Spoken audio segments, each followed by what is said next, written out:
Welcome back to the Employee Safety Podcast. I'm Peter Steinfeld. Today's guest is Tracy Kajewski-Correa, structural engineer and associate professor at the University of Notre Dame. I wanted to have Tracy on the show because of her expertise in disaster risk reduction and structural safety.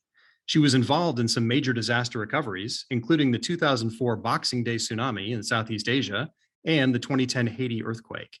As you'll hear in today's episode, a lot of her research is focused on understanding structural response related to natural disasters.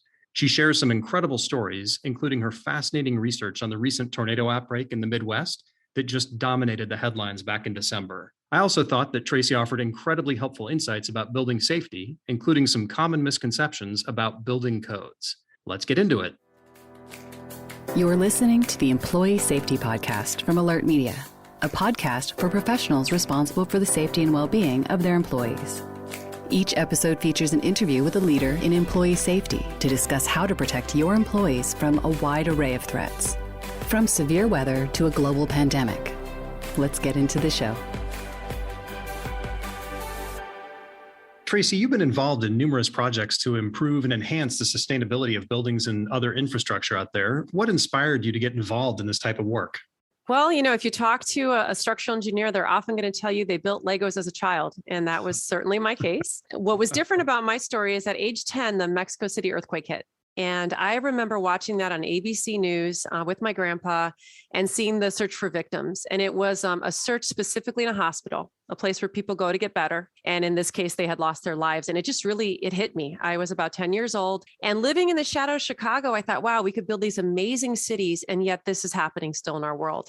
And I just think that awe for what nature could do, but also that question of, well, why can't we do better? It stuck with me from age 10. So that's the unique part of my story. And so I took my Legos to work on something that many engineers perhaps don't, and that was disasters. That's a fantastic story. Well, what drew you to the educational and academic elements of your work? Yeah, that's interesting because when you work this close to, real pain and suffering in the world, there's often a pull about whether I should go into practice and directly work on this with people on the ground or stay in academia. And I would say that while that question came up many times in my career, March 2010, about 6 weeks after the Haiti earthquake, I was literally ready to quit and move out into Haiti. I was in the tent cities, just moved and really wanted to do my part. And my partner reminded me in a very powerful conversation that one person can only do so much. But if you have the position to train and influence others, in our case as educators, build an army, generations of people who can carry on the work, your reach can actually be much greater. And the only reminder I had in that moment, I understood then the potential for scale and reach, but I also understood that I would have a responsibility then not to be an ivory tower academic. I couldn't just stay there in my intellectual world and touch the brightest minds with, hypotheticals and theories. I really had to keep them in touch with the issues society was facing with a constant mind toward, well, how do we implement that to actually make change, not just study it from afar and in that tower. So I would say that I had to have that philosophy follow me through the rest of my career. And I've been lucky then to achieve that scale now as an educator. And is that normal in the academic world, or do most people choose to stay in the theory and in the tower and not get out in the field, or do you find there's a nice blend? Help our audience understand that. I wish there was more of a blend. I'll be candid. Some of the brightest minds in the world are in higher education. In my opinion, the incentives are misaligned to take the risk and work on the ground. It's unpredictable. It's riddled with challenges. It's much safer to sit in your office and write your book alone. And so I think there are some perils that unfortunately we haven't incentivized well, but I would appeal to any academics out there to see that value in giving back to society and get closer to the ground. You'll solve more important problems and in more lasting ways when you get out of that tower. Yeah, you learn so much more. When you jump into the ring and you start getting punched in the face, it's like, oh. Now you know how we feel. Yes. Yeah, without a doubt. Well, what's most surprising or perhaps alarming about the discoveries that you and your teams have made throughout the years? It probably is the same discovery that drove that 10-year-old girl. We have a way to build that hospital not to collapse. We have a way to do all of this from a technological perspective. So that loss of life and property that we see, it is preventable. But the reality is we live in a resource-constrained world. We have priorities we have to balance and not infinite time and money to take care of it all. And so I think the challenge that I've always faced is knowing that We have the knowledge to build better and to do better and to live safer lives, but that's confronted by the realities of finite resources and time and human behavior, which sometimes is difficult to predict. So I think for me, the big takeaways I've made over the years have really pushed me increasingly to understand the barriers we face as organizations, as governments, and even as individuals in comprehending and absorbing risk, and then being able to engage in implementing the guidance that's out there in a way that works within our constraints and our resources and our abilities. And I think sometimes as engineers, we forget that last step. Being able to implement it really means delivering solutions people can afford, they can understand, and they can easily implement. And a lot of what we've done over the years has not been easy to achieve in that regard. So the technology's there, the implementation's lacking, and for really good reasons that requires engineers to, I think, work harder to find solutions that the public can uptake more readily. And that's the reality of it. Yeah, it's all the more reason for someone that's in a field like yours to get out in the field, because you can come up with all sorts of great ideas in the lab, and then you get out there and go, oh, for this political reason, we can't do that. Or people just won't adopt that. Or they don't comprehend that, or they won't spend that much money on that. But if we innovate a slightly different way and deliver the message differently, you can see uptake. And we need to therefore not be in our silo any longer and really understand those realities on the ground. As a layman, just looking in from the outside, it seems like most of these codes and things like that people build to these days, they only do it because for political or legal reasons, like, okay, we have to, it's a code. Mm-hmm. Is that pretty consistent still today as in the past, or are things changing? Are people like, no, I see to be a forward-looking builder, I'm going to start adopting and doing things that I'm not even required to do necessarily? That's the way we want it to, the direction we want to go. Let's just think about the history of this all, right? Building codes came about because of loss of life. We were losing lives in disasters, and we needed a better way to manage and mitigate those risks. And building codes provide a minimum standard for what's called life safety to protect a life. The part that I think a lot of people don't realize is that history of where codes come from did not therefore care about significant damage to that structure. So meaning it wouldn't be open for operation the next day. People could be long-term displaced. Business could be long-term disrupted. The goal was save lives. Well, we can check that box down. We're doing really well at saving lives. We still lose lives, and it's tragic, but by and far, we have ways to now manage those risks in thoughtful ways. So now the question becomes, are we comfortable just settling for surviving? Or do we want to thrive? Are we comfortable getting out alive or having a business or home to come back to the next day and reopen and get our community running again? And I think the needle is now moving in America toward that idea of functional recovery, immediate operation, and what's now called performance-based design. Let's set goals beyond survival. And let's go to the performance that we're hoping for as a company, or, as a government, or even as a homeowner. What do I want my home to achieve the next time a hurricane comes through? And that would actually cause you to design above the code, above those minimums that we have to save lives. And so that's the proposition out there, is will people go above that minimum standard because of the value add of knowing my children aren't displaced, my community is not shut down for a year or 10 years in the case of some of the places where I've worked. And that's this idea of what we call code plus, or designing above the code, or for a performance-based level above survival. Well, if you think about it from a business perspective, it can certainly be a competitive advantage. Oh, absolutely. Absolutely. And we need to make that proposition more attractive. Now, the key issue is, do people realize that? Or do we create false security that when they think, oh, my building's built a code, I'm fine. And they don't understand that behind the scenes of that code were some decisions made to make economically viable to design to a lower level so that it was approachable for people at all price points, and not, reveal that in the process, we allowed a lot of damage to happen, right? And may still happen. And you didn't realize that because you thought you were, quote, up to code. So I think we probably need to communicate that better to help owners make a more informed decision about when they would go beyond that minimum standard, because it is just a minimum, to have that business continuity, for example, that might be equally important to them. Well, let's break that down a little bit. What does all that mean for our listeners? How can safety leaders or perhaps facility managers ensure their buildings are up to code and safe for their employees and operations, or beyond code, code plus, as you said? Well, I think the first thing to understand is, if I were to apply what we call the modern codes, what's called the model building codes, these are from the International Code Council. And the first thing I'll caveat is every state has to adopt those. Doesn't have to, but they make a choice to. Your state may not be adopting the latest codes. So the first thing is is to understand what is binding where we are right now and how out of date is that with the latest model code from the ICC. That gives you an understanding. Therefore, if my building was built in 1973, how many cycles out of date is my building actually? Because codes don't retrofit existing buildings. They apply to new construction generally. So as a result, you may be sitting there not realizing that you're now 10 cycles out of date with the latest engineering guidance. So step one is just understanding your risk and knowing how far out of date you are as a professional or as an owner of a building by comparing to the current standard and where you are today. And speaking to design professionals, they can help you understand that. The second is sitting down and saying the scenarios. What do we want to be on day one after a major disaster, right?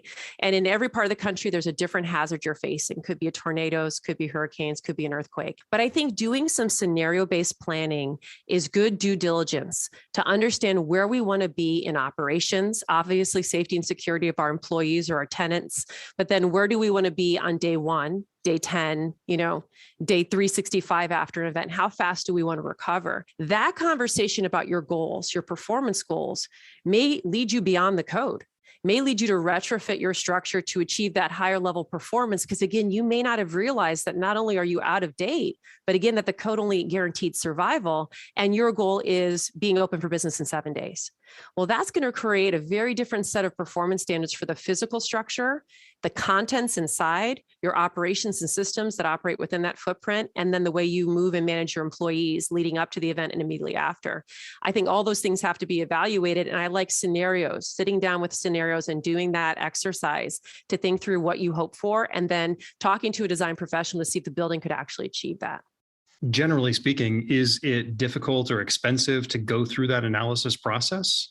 In my opinion, I do not think it's as expensive as people believe. And I think it speaks to the fact that buildings aren't just built on day zero. You maintain them and operate them over the entire life cycle. So if you're doing due diligence on repairing, retrofitting, or upkeep of your building as part of a normal maintenance or service cycle, I would just build this into it. I would not just be looking at, it's time to replace the windows for the energy bill. During that conversation that you might be having every 5 years as you do an upkeep or, a reinvestment on the property, let's have a conversation about other scenarios that worry us. I think sometimes we don't talk about those big events, but those are the ones that cause the disruption, the life loss. We might focus again on the energy bill, remodeling certain spaces for aesthetics, and we may forget to add to that checklist an assessment of where we are against those scenarios that would keep us up at night. So I would say let's build that into the natural retrofitting and maintenance process, because once it's tucked into that, it's not an additional cost substantively, since we're already doing that regular upkeep and maintenance periodically anyway. Yeah, you almost have to change how you look at an asset like that. It's like a living thing that needs to be tended to. Precisely. Yeah. And I think there's just a mistake that it's day zero, it's constructed, it's done. No, it is a continuous investment to make sure it's performing at the levels you expect day to day in the service life, as we call it, and in those extreme events where performance is everything, it's life and death. Yeah. I mean, it's like my car. I hope on the day I buy it, I never have to do anything to it ever again. But we all know that's not true. Exactly. So yeah, I mean, building it, and I think you hit it perfectly. Building into the culture, the way we think about managing that asset is critical. Think of it just like you do with your health, right? There's regular maintenance and things you should be checking on, including that intensive scan that makes you a little nervous, where they're going to check for maybe scary things, but getting that done once in a while could be the difference between, let's say, cancer and survival. So it's worth doing it on a periodic basis. Yeah, and increasing that frequency as the asset gets older. As the asset gets older, or as the hazard landscape changes. There we go. That's another thing we got to think about, right? There's a lot of changes happening, especially in coastal areas prone to flooding, or as our colleagues see in the wildfire prone zones, right? And so I think as much as we control our buildings and our investments, the physical infrastructure, there's a lot changing around us with development and weather patterns that we have to be aware of, right? And as NOAA's shown us, the last 2 years, we've broken records for billion-dollar plus events, more of them happening every year than we've ever seen in history. So there are things changing, and we need to be cognizant of both sides of that equation, what's around us and what's within us, and look at both of those when making these decisions. And you just mentioned something interesting. You said that the assets that we own, or something to that effect. So what about the organizations that lease their buildings and don't outright own them? What does it mean for them? That is a big challenging factor, right? Because you might think, gosh, I don't have much power here. And, when you look at the research that has been done, it is clear that among the stakeholders in the building industry, tenants and title holders, so occupiers and owners of the property, they have the most to benefit from making the investments upfront proactively to bring that building into a better condition for resistance to extreme events. So owner-occupied properties are the easiest sell, right? Because they immediately benefit. Now, the landlord situation is more challenging, right? Because we have to create a different set of incentives around that. So one of the things to think about here is, first of all, understanding within your lease, what are my responsibilities in an extreme event, and what is on the shoulders of, my landlord in terms of restoration and recovery after an extreme event? It's something you probably don't think about when you enter into a lease agreement. I'd want to know that, especially if I'm in a hurricane zone. So first, just knowledge and awareness. And then the second part that I think, would hopefully come from that is that would bring then a conversation to the forefront with the landlord and understanding that relationship and those responsibilities. But then I would step back and look at, what parts of that leased property do I actually have control over? Because some of the measures it takes to survive, particularly a hurricane, are things you might be able to control. For example, making sure the windows are covered in the landfalling event has a huge impact on whether or not the structure survives and the contents are preserved. Backup power and other things are sometimes within the control of the tenant to kind of dictate. So I would also have a conversation with my landlord to find out where the boundaries are between things that I might take the step forward to invest in as a short-term measure. It wouldn't be a permanent modification, but a temporary modification to that particular space that would preserve my business functionality and continuity, and understand how we could get those in. And then the last thing that I would put on the table is creating some pressure in the market for us to showcase and reward landowners or landlords who invest in this kind of feature, just like we market green or LEED certified features, right? Yep. Yeah, when a landlord's marketing that this is a LEED standard building, it's on the cutting edge of sustainability, I'd love to start creating pressure saying, well, is it on the cutting edge of safety? And I'd love to see that be a marketable feature. And the more we create demand for that in the market, we can start then creating the carrots that make that something a landlord sees as a distinctive feature, and therefore will take some additional, effort into putting in. But that's a long-term market shift that needs to happen. Every conversation to start asking those questions and demanding it. In the short term, find the boundaries of what you control and see if you can push to at least take those measures or create some internal pressure on the landlord to understand the liabilities they have if your business is substantively discontinued due to negligence on their part. Yeah, no, I think the market will shift that way just because, as you said, there's more and more damage happening out there. And absolutely. Unfortunately, bad news sells. And when people see something, they're like, oh, I didn't think about that before, but now I see why that's important. Yep. So the conversations are the first step, and you might not get as far as you hope, but the more we have those conversations, it becomes the norm. Yeah. Yeah. How does your research impact or perhaps evoke change in structural safety? And is there anything our listeners can do within their own organizations? So, yeah, I really have been thinking about this a lot lately. So I'm glad you asked. And the reason I've been thinking about it is because the totality of communications to date has focused on do these things to avoid big costs in the future. And those are far off benefits, if you will. But when I have to upgrade my facility, my building, I've got to invest today. That's coming out of my pocket, my bottom line. And you're telling me that may not pay off ever. It'll pay off if the big hurricane comes. But what if it doesn't?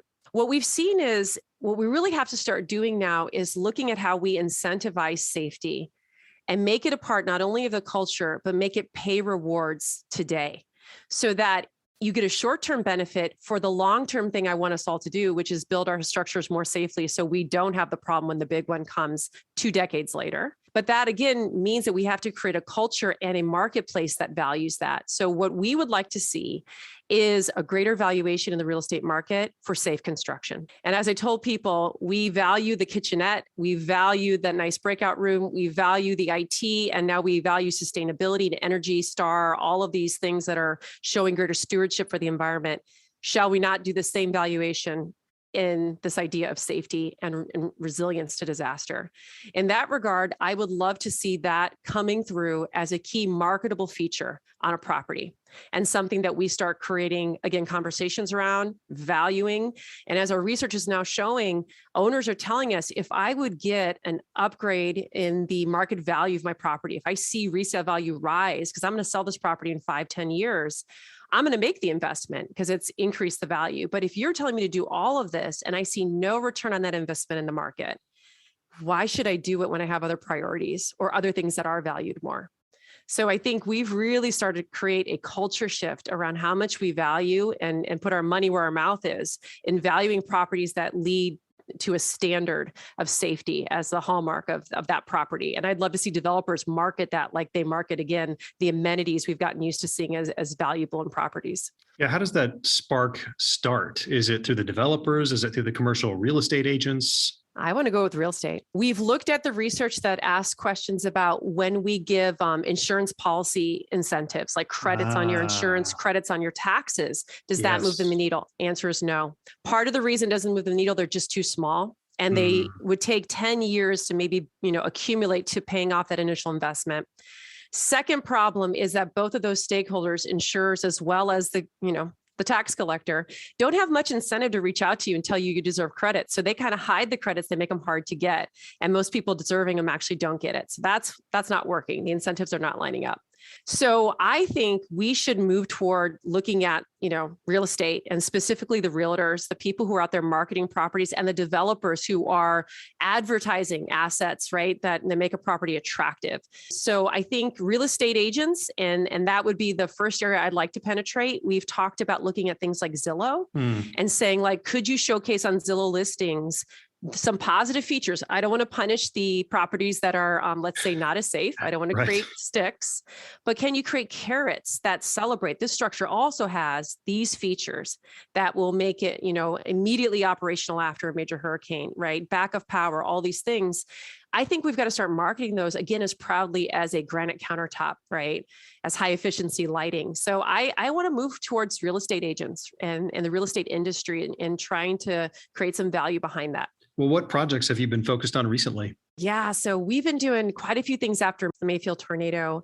That's another example where we're trying to create some big industry shifts. In our country, we decided that you can't design for a tornado. That's just been the way we've looked at it because they are so powerful and so unpredictable. But what we actually found quite fascinating in Mayfield is two things. The first is that most tornadoes in the United States, and even most of the damage in the Mayfield event, though there was the one powerful EF4 that hit Mayfield and got a lot of attention, that was a giant outbreak. And the majority of what I think it's going to be 18 billion in losses is actually being generated by smaller intensity tornadoes. Most of the losses in the US are by the little guys. And it turns out that the wind speeds from those little guys are actually comparable to the wind speeds you see in a hurricane on the coast. So all the things we know to do in states like Florida that work well in stopping losses, if you took those same techniques of construction and those same products for, creating a more resilient building envelopes or skins over to the tornado exposed areas, you would have losses dramatically fall and life loss even fall. And then the second thing is then you need to have sheltering. We learned that with the Amazon warehouse failure, unfortunately, the candle factory, some notable commercial stories of where these structures did not perform as we had hoped, and maybe where sheltering and evacuation guidance was not perhaps well communicated. Lots of litigation going to happen in those cases. But what we did see as the success stories was that shelters, when they were there, they were working. And they didn't have to be fancy high-end shelters. In fact, we found homemade shelters that worked very well in protecting lives for the bigger tornadoes in that sequence, the EF3, 4, and 5 type tornadoes. So it shows us we've got a lot of hope, actually, in taking what we've learned from hurricanes and mainstreaming it across more parts of the country to stop those accumulating small tornado losses, and even ways that we can standardize guidance on how to fortify specific rooms in buildings as safe rooms at affordable costs. Now seeing how some of the home-built strategies actually work and survive what was a very powerful tornado in Mayfield. Our second area that we're working on that I'm kind of excited about is working down in Louisiana after Hurricane Laura. As we've talked about, it's really hard to get people to invest in safety up front, and we're still trying to move the needle on it through better incentives. But one of the curiosities we have is, how much do you seek to change your behavior and upgrade your property, reassess safety after a near miss? When you're sitting there on a sunny day, it's easy to prioritize other things. And when you've been hit really hard, you might and hopefully think about building back better. But then there's a lot of people in that case study in Louisiana who watched a neighbor's house or a neighbor's property destroyed, a business destroyed, and they survived. But now are they thinking differently about safety, reappraising scenarios, thinking about upgrading their building after seeing the near miss? And if we can prove that their thinking is changing, we have a study of actually human behavior in the wake of that, hurricane and the multiple ones that followed. Louisiana's been hit like 5 times. We might be able to now see that after a major disaster, it's not just helping those who've been hit to build back better. It's reaching out to those who've survived and using it as an opportunity to incentivize more strategic evaluation of safety. And even, that being the watershed moment where they're primed to think in ways we've been talking about in this podcast and make that upgrade, go through this scenario because it's fresh in their mind and they just saw it. And that might be the day they'll move the needle. 5 years later, they may not, right? New priorities have surfaced. So we want to see if we can capitalize on these unfortunate events to start understanding how humans make decisions and move the knowledge much more quickly to help those who might invest with that rude wake-up call. Well, thinking back to the tornado example you gave, that's pretty interesting that we oftentimes think, oh, okay, this could happen. So on a scale of 1 to 10, I need to plan and pay for the 10. But the odds of that happening are really low. Unfortunately, people say, well, that was too expensive. So they do nothing. So they're at 0. Why don't we just get them to do a 4 or 5? Exactly. And that's what this idea, with this idea of laying out your scenarios, understanding performance, part of that exercise is picking the scenario that you want to design for. So like you said, okay, don't go for the giant EF5 or the Cat 5 hurricane. That's going to be rare. Go for the one that's likely to occur over the timeline you're occupying that property or that you're owning that building. And then think about how that scenario would impact you, because that all or nothing thinking, it paralyzes us, right? We think too big, we're frozen. This idea of what they call dual objective design for tornadoes, because they are so horrifying, helps us to see what we can tackle, the smaller ones, which actually do, again, happen more often and cause more losses, and then have a sheltering option and an evacuation plan ready for the big one. And having both of those in our pocket lets us not be paralyzed by the overwhelming nature of the big one, take actionable steps for the more likely one that we can control. Yeah. Well, in your experience, what should be the top priority for any organization right now in terms of ensuring structural safety? I think, oddly enough, to ensure structural safety, think beyond safety. Don't just think about survival. That's what the minimum codes are there for. So remember, building codes are minimums. They make sure you get out alive. They don't make sure that you can come back the next day. So as an organization, as an owner, whether it's your individual home all the way up to a major business complex, as an organization, understand if getting out alive is enough. And if getting out alive is not enough for your goals, if you want your home there tomorrow for your children to sleep in, if you want your business up and running 3 days after that major event, then you need to step through those scenarios and engage building industry professionals and understanding what it'll take to get to the performance goals, because codes give you survival. They guarantee nothing more. So come to an understanding of those performance goals, what's called performance-based design, so that you think beyond the minimum, beyond survival, and toward thriving. Well, you've definitely given us a lot to think about today. So thank you so much for being on the show. Absolute pleasure. Thank you for having me. How can our audience find out more about your work or get in touch with you? Yes, I think the best place to reach us, because we actually work on so many projects, but the STEER network, which is STEER.network, is the home to the organization I run that does these major disaster responses and creates briefings and learnings from these events. Our work on Mayfield, as well as Hurricane Laura and many other calamities, are at our STEER.network website. Excellent. Well, thanks again to Tracy and to all of our listeners for joining us on the Employee Safety Podcast. If you like what you heard, I encourage you to subscribe to future episodes at Alert Media's website or on your favorite podcast player. You can also give us a rating on Apple Podcasts or Spotify. Stay safe out there. Until next time. Alert Media is changing the way your leaders and response teams connect and communicate effectively when seconds matter. We provide our customers with a comprehensive solution for monitoring threats around the world and deploying fast, effective emergency communication. You need a panic-proof solution for high-stakes moments. In just a few clicks, your team can send a multi-channel notification to an impacted group of people and confirm their safety immediately. When employee safety is at stake, don't just communicate. Connect and confirm with a robust emergency communications solution. Visit alertmedia.com for more information. You've been listening to the Employee Safety Podcast. To ensure that you never miss an episode, subscribe to the show in your favorite podcast player. If you're listening in Apple Podcasts, we'd love for you to give a quick rating of the show. Just tap the number of stars you think the podcast deserves. Thank you so much for listening. Until next time.